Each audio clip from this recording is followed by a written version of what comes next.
Hello everyone, welcome back once again to psycho IAS.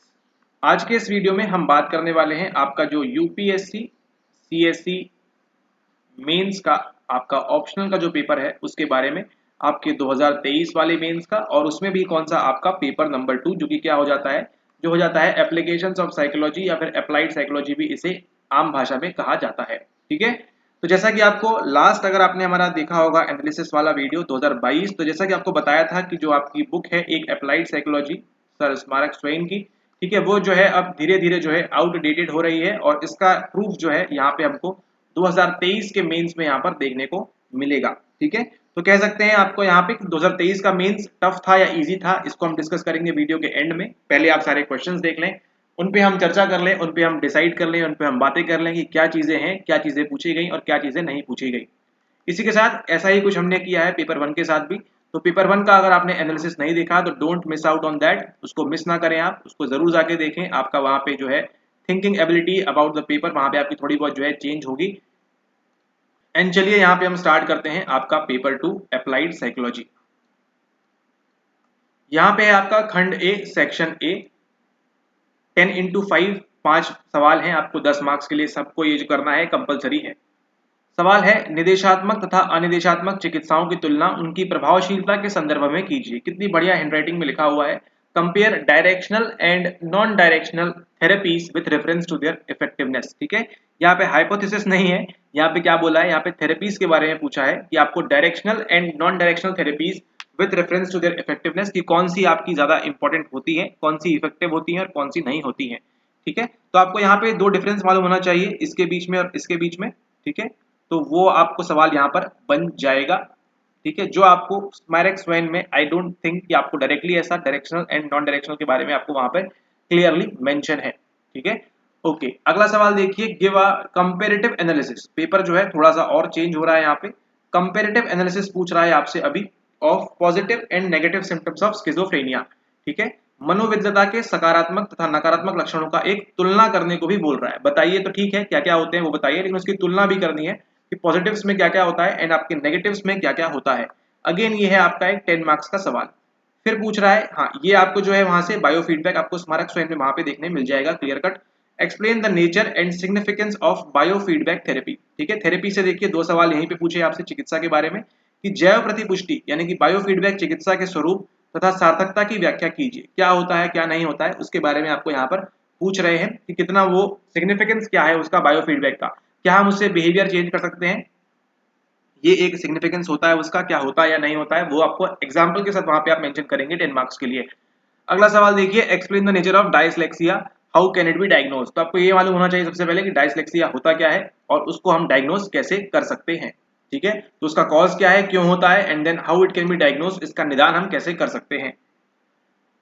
अगला देखिए, एक पैटर्न जो सोसाइटी में आपका सवाल आता ही आता है 10 मार्क्स में। Appreciating diversity is considered as a core value for a community psychologist in India, justify. भारत में एक सामुदायिक मनोवैज्ञानिक के लिए विविधता की सराहना एक बुनियादी मूल्य के रूप में मानी जाती है, न्यायोचित ठहराइए। ओ माय गॉड, न्यायोचित ठहराइए इसको यहाँ पर। ठीक है, जस्टिफाई करना है आपको कि जो है जो किसी भी कोई भी अगर कम्युनिटी साइकोलॉजिस्ट है तो सबसे पहले आपको ये मालूम होना चाहिए कि कम्युनिटी साइकोलॉजी होती क्या है और फिर इसमें इसका साइकोलॉजिस्ट का काम होता क्या है। ठीक है, तो उसके लिए कोर वैल्यू क्या है कि डाइवर्सिटी को क्या करे, वो अप्रिशिएट करे। इसको आपको जस्टिफिकेशन के साथ वहां पे प्रूव करना है, बताना है आपको अपना जो आंसर है वो। ठीक है, तो ये थे आपके कुछ 5 सवाल, थोड़े से यहाँ पे ट्रिकी सवाल है ये। ठीक है, इसको आपको जो है आपका कॉग्निशन अच्छे लेवल पे काम करेगा तो आप इसका आंसर जो है अच्छे से लिख सकते हैं। अगला है यहाँ पे second A, discuss the biopsychosocial model of health, suggest relevant actions to prevent illness. Again ये 15 मार्क्स में सवाल है आपका, किससे संबंधित, आपकी बायोसाइकोसोशल मॉडल ऑफ हेल्थ। तो अभी तक आप देख रहे हैं हेल्थ पे पूरा फोकस है, चिकित्सा की बात कर रहे हैं, कैसे ठीक हो सकते हैं कैसे ठीक नहीं हो सकते हैं। ऊपर में भी आपने देखे 2 से 3 सवाल सेम, एंड यहाँ पे भी आपको सेम सवाल मिल रहा है। बायोसाइकोसोशल मॉडल क्या होता है आपके हेल्थ का, उसको आप बताएंगे, एंड इलनेस को प्रिवेंट करने के लिए रिलेवेंट एक्शन इससे रिलेटेड कौन से होंगे उसको भी यहाँ पर आपको पूछा गया था इस बार। अगला सवाल देखिए, explain the assumptions of behaviour therapy. Behaviour therapy BT के लिए आपके अजम्पशन कौन कौन से होने चाहिए। Discuss various techniques of behaviour therapy to treat phobia. ठीक है, फोबिया एक्सप्लेन करेंगे आप, फोबिया क्या होता है, उसको ट्रीट करने के लिए आपके पास कौन सी बिहेवियर थेरेपी होती है।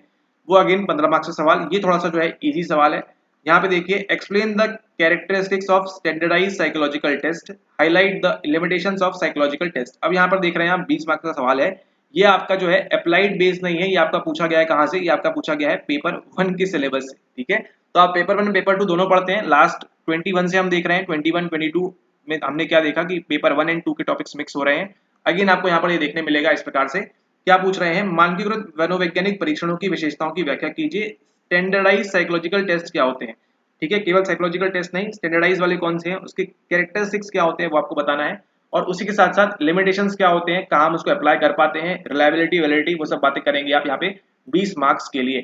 फिर अगला देखिए यहाँ पर, अगला पूछ रहे हैं आपसे थर्ड ए में, explain Maslow's need hierarchy theory. आसान है, क्रिटिकली इवेल्युएट द सेम, उसको इवेल्युएट भी करना है, इसको आप बता सकते हैं इंडियन कंटेक्स्ट में क्या अप्लाई होती है या नहीं होती है। बौद्धिक रूप से चुनौतीपूर्ण व्यक्ति के पुनर्वास हेतु रणनीतियों की व्याख्या कीजिए। Explain the strategies for rehabilitation of intellectually challenged person, इसको आपको स्मारक स्वयं में मिल जाएगा 15 मार्क्स के लिए। फिर अगला देखिए यहाँ पे, discuss the role of a psychologist in rehabilitation of victims of domestic violence with special reference to India. यहाँ पे क्या पूछा है आपसे, स्पेशल रेफरेंस इंडिया को रख के, इंडिया को कंटेक्स्ट में रखते हुए आपको बताना है कि एक साइकोलॉजिस्ट का क्या रोल होगा रिहेबिलिट करने के लिए ऐसे विक्टिम्स को जो किसका शिकार है, डोमेस्टिक वायलेंस का शिकार है, उनका रिहेबिलिटेशन कैसे होगा, क्या करेंगे, आपसे पूछा है यहाँ पे 20 मार्क्स के लिए। ठीक है, ओके, अगला बात करेंगे यहाँ पे सवाल नंबर 4। वो क्या पूछ रहा है, वो पूछ रहा है बालिकाओं को बचाने के कार्यक्रम के कार्यान्वयन के लिए पारिस्थितिक सिद्धांत के महत्व तथा अनुप्रयोग की चर्चा कीजिए। ठीक है, discuss the importance and applications of ecological theory for programme implementation of saving the girl child.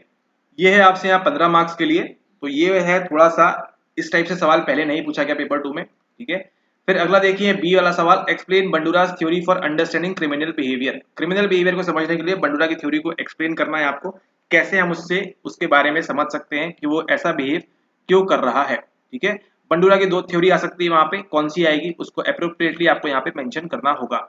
फिर देखिए describe the applications of psychological principles in the field of marketing. आपकी कंज्यूमर साइकोलॉजी स्टार्ट हो जाती है कि कैसे आप गेस्टाल्ट का इस्तेमाल कर सकते हैं, कैसे कौन कौन से प्रिंसिपल्स इनका आप इस्तेमाल कर सकते हैं, प्रॉक्सिमिटी, सिमिलैरिटी, वो सब आप इस्तेमाल कर सकते हैं in the field of marketing करने के लिए। Side illustrations from Indian context, लेकिन यहाँ पर देखिए इंडियन कंटेक्स्ट में कैसे आप इसका करेंगे इस्तेमाल, वो आपको पूछ रहे हैं यहाँ पे 20 मार्क्स के लिए। ठीक है, तो ये था कंप्लीट आपका सेक्शन ए जिसमें आपको सवाल पूछे गए साइकोलॉजी से रिलेटेड। अब हम बात करेंगे यहाँ पे सेक्शन बी के बारे में। यहाँ पे सेक्शन बी में अगेन आपके 5 कंपलसरी सवाल। Explain with suitable examples the psychosocial consequences of prolong deprivation. जब आप काफी समय से, आप मतलब जो भी सोसाइटी में लोग हैं काफी समय से डिप्राइव्ड ग्रुप रहते हैं वो, तो उसमें सुटेबल एग्जांपल के साथ क्या बताना है आपको, साइकोसोशल कंसिक्वेंसेस यानी कि मनो सामाजिक तौर पे क्या क्या परिणाम होते हैं उनके लिए, दीर्घकालीन वंचन के जो लोग शिकार होते हैं वो। ठीक है, मान लीजिए अंडमान एंड निकोबार में है, कोई लक्षद्वीप में रह रहा है, तो थोड़े से वो डिप्राइव में आते हैं। ठीक है, उनको जो है सोसाइटी वगैरह से दिक्कत होती है, इसका आप ध्यान रखें और इसको क्या करना है, एक्सप्लेन विद सुटेबल एग्जांपल्स। तो आपको एग्जांपल का भी यहाँ पर इस्तेमाल करना होगा कि जब वो लोग नॉर्मल कंडीशंस में आएंगे, है ना, नॉर्मल बिहेव करेंगे, मतलब जहाँ पे सोसाइटी वगैरह है वहां पे आएंगे तो क्या उनके साथ दिक्कत होगी। साइकोसोशल, सामाजिक एकीकरण को प्राप्त करने के क्या उपाय हैं, सोशल इंटीग्रेशन को हम कैसे प्राप्त कर सकते हैं, व्हाट आर द मेजर्स। ठीक है, क्या कर देंगे, कंपटीशन कम कर देंगे, कॉन्फ्लिक्ट बढ़ा देंगे, या कॉन्फ्लिक्ट बढ़ा देंगे, कंपटीशन कम कर देंगे, क्या करना पड़ेगा, कौन कौन से मेजर्स हम जो है सोशल इंटीग्रेशन को अचीव करने के लिए वहां लगा सकते हैं, ये बात पूछ रहे हैं। ऑप्शन नंबर सी में explain the, sorry question number C में explain the role of mass media in fostering societal values. ये आपको स्मारक स्वयं से मिल जाएगा, मास मीडिया का क्या रोल है कि हम जो है सामाजिक मूल्यों को बढ़ावा देने में जनसंचार माध्यमों की भूमिका की व्याख्या करनी है। फिर देखिए आपका स्पोर्ट्स साइकोलॉजी से 10 नंबर के लिए सवाल है, what psychological interventions can be plan to improve the performance of athletes. ये भी आपको स्मारक स्वयं में मिल जाएगा। फिर देखिए how does self fulfilling prophecy work in case of traditional Indian women. परंपरागत भारतीय महिलाओं के मामले में स्वयं पूरक भविष्यवाणी सेल्फ फुलफिलिंग प्रोफेसी कैसे कार्य करती है। So first you will explain this what is self fulfilling prophecy, और फिर उसको एग्जांपल देखिए ट्रेडिशनल इंडियन वुमेन के केस में कैसे ये काम करती है। तो ये थे आपके 5 यहाँ पे क्वेश्चंस जो आए हैं आपके कहाँ से, अप्लाइड साइकोलॉजी के पार्ट बी में। फिर यहाँ पर देखिए अगला डिप्राइव्ड ग्रुप्स अगेन आ रहे हैं 6 के ए में। Discuss the steps to be taken to reduce the incidence of school dropouts among deprived groups. वंचित समूहों में बच्चों द्वारा विद्यालय छोड़ने की परिघटना में कमी लाने हेतु किए जाने वाले उपायों की चर्चा कीजिए। कौन कौन से चीजें आप इस्तेमाल कर सकते हैं डिप्राइव्ड ग्रुप्स के लिए कि उनमें क्या हो, वहां पे कमी हो। फिर बोल रहे हैं अंतः समूह संघर्ष के समाधान के लिए मनोवैज्ञानिक रणनीतियों की चर्चा कीजिए। इंटर ग्रुप कॉन्फ्लिक्ट को कम करने के लिए क्या करेंगे, discuss the psychological strategies for handling the inter group conflict. फिर यहाँ देखिए एनाक बोल रहे हैं need for achievement, what is achievement motivation, किसने दिया, मैक्लेलैंड ने। Discuss how family and cultural factors contribute to enhance achievement motivation, ठीक है। ये आपको जो है एनसीईआरटी में इसका आंसर मिल सकता है, ठीक है, वहां पे मेंशन है 20 मार्क्स के लिए आपका ये वाला सवाल, ठीक है। 20 मार्क्स के लिए आप 20 मार्क्स में थोड़ा सा थ्योरी लिख देंगे एंड देन यहाँ पे जो है आपका बता देंगे कैसे आपका कल्चर और फैमिली जो है वो रोल प्ले करती है आपके अचीवमेंट मोटिवेशन के लिए। अगला सवाल देखिए, अगेन पोर्नोग्राफी की तरफ आ चुके हैं। Discuss the psychological and social effects of pornography addiction, ठीक है। 15 नंबर का सवाल है। पोर्नोग्राफी की लत के मनोवैज्ञानिक तथा सामाजिक प्रभावों की विवेचना कीजिए कि साइकोलॉजिकल कौन से इफेक्ट होते हैं, सोशल कौन से इफेक्ट होते हैं, ठीक है, आपके पोर्नोग्राफी एडिक्शन के बाद से, ठीक है। तो ये आपका करंट बेस हो जाता है, कुछ अगर टॉपिक आपको रिसेंट में मिला है इससे संबंधित तो उसको आप वहाँ पे मेंशन कर सकते हैं, ठीक है। फिर अगला देखिए, discuss the strategies for promoting positive mental health among defence personnel. Defence personnel के लिए आपका जो स्मारक स्वयं में मिल जाएगा इसका आंसर, सुरक्षा आंसर मिल जाएगा इन द सेंस आपको रेफरेंस मिल जाएगा, आंसर आपको अपना खुद का कोट करना होगा। सुरक्षा कर्मियों में सकारात्मक मानसिक स्वास्थ्य बढ़ाने हेतु रणनीतियों की चर्चा कीजिए। 15 मार्क्स के लिए सवाल। What is pro environmental behaviour, पर्यावरण अनुकूल व्यवहार क्या है। स्कूली बच्चों में पर्यावरण अनुकूल व्यवहार को विकसित करने के लिए एक हस्तक्षेप योजना तैयार कीजिए। Design and intervention plan for developing pro environmental behaviour among school children. तो पहले आप इसमें एक्सप्लेन करेंगे what is pro environmental behaviour and then कैसे आप स्कूल वालों में फॉस्टर कर सकते हैं, वहां पे आपसे पूछा है 20 मार्क्स के लिए सवाल। फिर अगला सवाल है यहाँ पे लास्ट सवाल यहाँ पे, और इस वीडियो को भी अंत करेंगे आगे। To what extent individuals life experiences are relevant for understanding terrorism. आतंकवाद को समझने के लिए व्यक्ति के जीवन अनुभव किस सीमा तक प्रासंगिक हैं। अगेन 15 मार्क्स के लिए। टेररिज्म पूछा जा रहा है हर बार, लास्ट ईयर भी 2022 में भी पूछा गया, 21 में भी इस पेपर में पूछते हैं ये टेररिज्म से संबंधित चीजें। फिर discuss the psychological consequences of population explosion. Plan चल रहा है कि हमको जो बिल वगैरह लाना है पॉपुलेशन के लिए। Suggest some techniques to enhance awareness among people for population control. Population control करने के लिए कैसे आप अवेयर कर सकते हैं, क्या क्या चीजों का इस्तेमाल कर सकते हैं साइकोलॉजिकल तौर पे, वो आपको बताना है, और उसके साइकोलॉजिकल कंसिक्वेंसेस कौन से होंगे आपके पॉपुलेशन एक्सप्लोजन के। और फिर यहाँ पे लास्ट सवाल, how does gender socialisation in India lead to gender discrimination.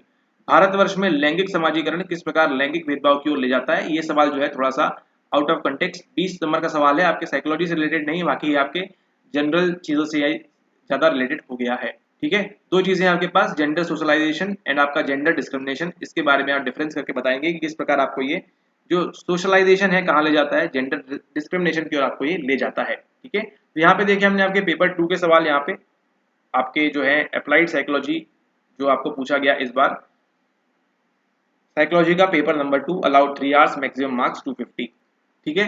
तो ये था आपका पेपर 2 साइकोलॉजी का छोटा सा एनालिसिस। आपको यहाँ पे देखिए 8 सवाल, 8 सवाल में आपको फर्स्ट एंड फिफ्थ जो होते हैं वो कंपलसरी होते हैं, बाकी आपको चूज कर सकते हैं उसमें से कौन सा आंसर आपको करना है, ठीक है।